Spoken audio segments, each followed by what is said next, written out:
엄마 장례식장에서 쫓겨난 아들. 안녕하세요. 버딩미, 당신이 판사라면 입니다.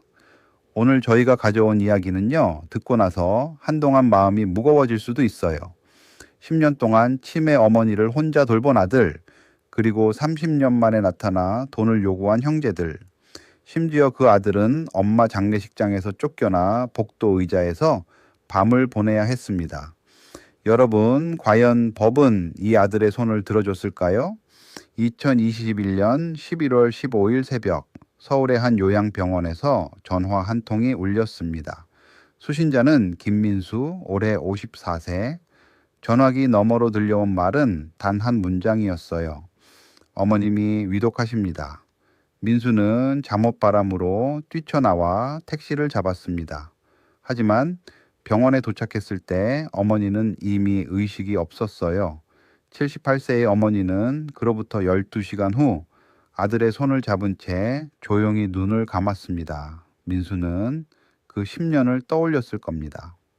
치매가 시작된 어머니의 기저귀를 갈아들이던 날들, 밥을 먹었는지 기억 못하시는 어머니께 3번씩 밥상을 차리던 날들, 새벽에 어머니가 방을 나가실까봐 잠을 설치던 날들, 그 10년이 그렇게 끝났습니다. 장례식장은 강남구의 한 대형 병원 지하였어요. 민수가 빈소를 꾸미고 조문객을 맞이할 준비를 하고 있을 때였습니다. 낯선 얼굴 2명이 들어섰어요. 형 김민호, 58세, 누나 김민정, 56세. 두 사람은 30년 넘게 어머니 곁에 얼굴 한번 비추지 않았던 사람들이었습니다. 형의 첫마디는 인사가 아니었어요. 네가 무슨 자격으로 여기 있느냐. 그 말이 빈소 안에 울려 퍼졌습니다. 형제들은 장례식장 직원에게 민수를 상주 자리에서 내리라고 요구했고 결국 민수는 그날 밤 장례식장 복도 의자에서 밤을 지새웠습니다. 어머니의 영정 앞에도 제대로 앉지 못한 채로요. 3일장이 끝나고 하루가 지났을 때 형 민호가 변호사를 대동하고 나타났어요. 그의 손에는 내용 증명이 들려 있었습니다. 1억 2천만 원은 어머니의 상속 재산이다. 7일 이내에 4천만 원을 지급하라. 민수는 그 순간 어머니가 2019년 3월에 하셨던 말씀이 떠올랐을 거예요. 아직 정신이 또렷하시던 시절 어머니는 은행에 직접 가셔서 민수명의 계좌로 전세보증금 1억 2천만 원을 송금하셨습니다. 그리고 이렇게 말씀하셨죠. 민수야, 내가 요양원 들어가면 이 돈으로 비용 내고 남은 건 네가 써라. 넌 나를 지금까지 혼자 돌봤으니까. 민수는 그 돈을 고스란히 어머니를 위해 썼어요.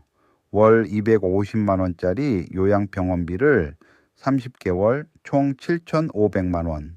거기에 각종 의료비와 생활비 2천만 원. 남은 돈은 2,500만 원 뿐이었습니다. 자, 이 사건의 핵심은 바로 이겁니다. 2가지예요. 첫째, 어머니가 민수에게 돈을 보낸 것이 진짜 증여, 즉 법적으로 유효한 선물이었느냐는 거예요. 당시 어머니는 치매 초기 진단을 받은 상태였거든요. 아무리 마음에서 우러나온 결정이라도 판단 능력이 부족한 상태에서 한 것이라면 법적으로 무효가 될 수 있습니다. 둘째는 유류분 문제예요. 유류분이라는 건 쉽게 말해 상속인에게 법이 보장해주는 최소한의 몫입니다. 부모님이 재산을 한 자녀에게 몰아줬다 해도 나머지 자녀들은 법이 정한 최소한의 지분을 돌려받을 권리가 있어요. 이 2가지가 이 사건의 운명을 가르는 열쇠였습니다. 이제 양쪽 이야기를 들어볼까요? 먼저 형 민호와 누나 민정의 입장입니다. 그들은 이렇게 주장했어요. 어머니는 2018년에 이미 치매 진단을 받으셨다. 2019년 당시엔 경도 인지장애 판정도 받았다. 제대로 된 판단을 내릴 수 있는 상태가 아니었다. 더구나 증여계약서 같은 공식 문서는 하나도 없다. 1억 2천만 원 전액을 한 명에게 몰아준 것은 우리의 유류분을 침해한 것이다. 나름의 논리가 있죠. 치매 진단을 받은 어머니가 거액을 넘겼다, 문서도 없다 들으면 불안하긴 합니다. 반면 민수의 입장은 이랬어요. 어머니는 은행에 직접 걸어 들어가셔서 창구 직원과 대화하며 스스로 송금하셨다. 당시 은행 직원도 어머니가 정상적으로 의사소통했다고 증언했다. 주치의 소견서에도 2019년 3월 당시 의사결정 능력이 있었다고 명시돼 있다. 나는 10년간 혼자 어머니를 모셨고 7,500만 원은 고스란히 병원비로 썼다. 그리고 이 형제들은 어머니 살아계실 때도 돌아가셨을 때도 오지 않았다. 여러분, 이 이야기를 들으면 어느 쪽에 마음이 기우시나요? 여러분은 어느 쪽 손을 들어주시겠습니까? 지금 블로그에서 직접 투표해 보실 수 있습니다. 민수의 손을 들어주실 건지 아니면 형제들의 주장이 맞다고 보시는지 여러분의 선택을 남겨주세요. 투표에 참여하신 분들께는 실제 판결 전문 요약도 함께 공개됩니다. 자, 그럼 실제 판사는 어떤 결정을 내렸는지 지금 바로 공개할게요. 2022년 8월 23일 법정에는 민수만 홀로 나왔습니다. 민호와 민정은 변호사만 보냈어요. 판사는 30분간 판결문을 낭독했고 민수는 그 시간이 30년처럼 느껴졌다고 합니다. 자, 드디어 실제 판사는 어떤 결정을 내렸을까요? 법원은 먼저 어머니의 증여가 유효하다고 판단했습니다. 은행 창구 직원의 증언, 주치의 소견서, 그리고 어머니가 송금 당시 아들 간병비라고 명확히 말한 사실. 이 세 가지가 결정적이었어요. 경도인지 장애가 있다고 해서 모든 법률 행위가 무효가 되는 건 아닙니다. 민법은 의사 능력 있는 사람의 행위는 유효하다고 규정하고 있고 법원은 어머니에게 그 능력이 있었다고 본 거예요. 증여 인정됐습니다. 하지만 법원은 여기서 멈추지 않았어요. 유류분 문제를 별도로 들여다봤습니다. 민법 제122조 상속인의 유류분 보호 규정이에요. 자녀의 유류분은 법정 상속분의 절반입니다. 어머니 재산 1억 2천만 원을 세 자녀가 나눈다면 각자 4천만 원씩, 유류분은 각 2천만 원씩이에요.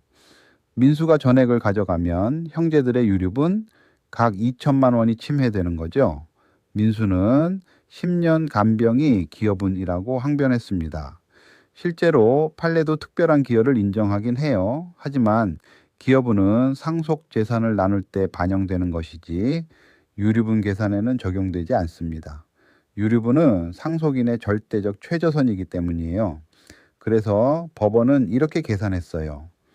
1억 2천만 원 중 요양병원비 7,500만 원은 어머니를 위해 정당하게 쓴 돈 반환 대상이 아닙니다. 나머지 잔액 2,500만 원에서 형제들의 유류분을 비율대로 나눠서 각각 1,300만 원씩 지급하라는 판결이 나왔습니다.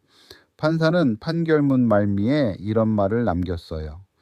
피고의 10년 간병 노고는 금전으로 환산할 수 없는 가치다. 하지만 유류분은 법이 상속인에게 보장한 최소한의 권리로서 피상속인의 의사로도 박탈할 수 없다. 이 판례가 우리에게 남기는 교훈은 정말 선명합니다. 첫째, 가족 간 재산 이전은 반드시 문서로 남기세요. 공증까지 받으면 더욱 좋습니다. 우리가 무슨 계약서야 하는 마음이 나중에 법정을 만들어요. 둘째, 부모님이 재산을 특정 자녀에게 주고 싶으시다면 유류분을 미리 계산해 보셔야 합니다. 마음만으로는 안 되고 법의 테두리 안에서 설계해야 해요. 셋째, 오랜 간병에 대한 기여는 상속재산 분할 심판을 통해 기여분으로 인정받을 수 있습니다. 유류분 소송과는 별개로 기여분 주장을 병행하는 전략도 있다는 걸 알아두시면 반드시 도움이 됩니다. 이런 상황이 남 이야기처럼 느껴지지 않는 분들 분명 계실 거예요. 미리 알고 준비하는 것, 그게 가족을 지키는 방법이기도 합니다. 당신이라면 어떤 판결을 내리셨을까요? 유류분이라는 법의 테두리 안에서 민수에게 더 많은 것을 줄 수 있었을까요? 아니면 이 판결이 옳았을까요? 여러분의 생각을 블로그 댓글과 투표로 남겨주세요. 버딩미가 더 많은 분들께 닿을 수 있도록 주변에 공유도 부탁드립니다. 우리 일상 속 법 이야기 다음 판례에서 또 만나요.